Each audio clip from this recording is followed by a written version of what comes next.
एक गांव में दो किसान मित्र रहते थे। उनका नाम मोहन और सोहन था। दोनों बचपन से ही एक दूसरे के बहुत अच्छे दोस्त थे और हमेशा साथ रहते थे। दोनों के पास थोड़ी थोड़ी जमीन थी, जिस पर वे खेती करते थे।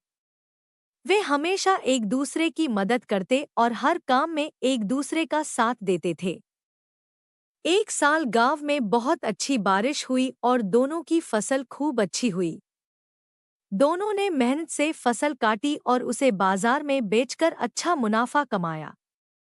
दोनों बहुत खुश थे और उन्होंने सोचा कि अब उन्हें अगले साल के लिए भी कुछ बचत करनी चाहिए। लेकिन उसी साल अचानक मौसम बदल गया और अगले कुछ महीनों में भयंकर सूखा पड़ गया। सूखे की वजह से अगली फसल खराब हो गई और दोनों किसानों को बहुत नुकसान हुआ। दोनों बहुत परेशान थे कि अब अपने परिवार का पालन पोषण कैसे करेंगे। एक दिन मोहन ने सोहन से कहा, मित्र, मेरे पास अब कोई विकल्प नहीं बचा है।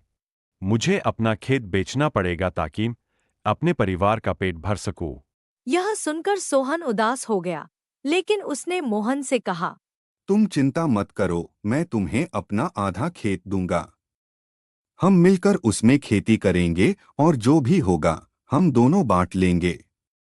मोहन ने सोहन का यह प्रस्ताव स्वीकार कर लिया और दोनों ने मिलकर उस आधे खेत में मेहनत शुरू कर दी। धीरे धीरे उनकी मेहनत रंग लाई और उनकी हालत सुधरने लगी।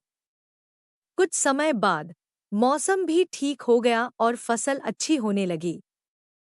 मोहन ने महसूस किया कि सच्ची मित्रता ही सबसे बड़ा धन है, जो किसी भी मुश्किल समय में साथ देती है। दोनों दोस्त अपनी अपनी मेहनत और एक दूसरे की मदद से फिर से खुशहाल हो गए।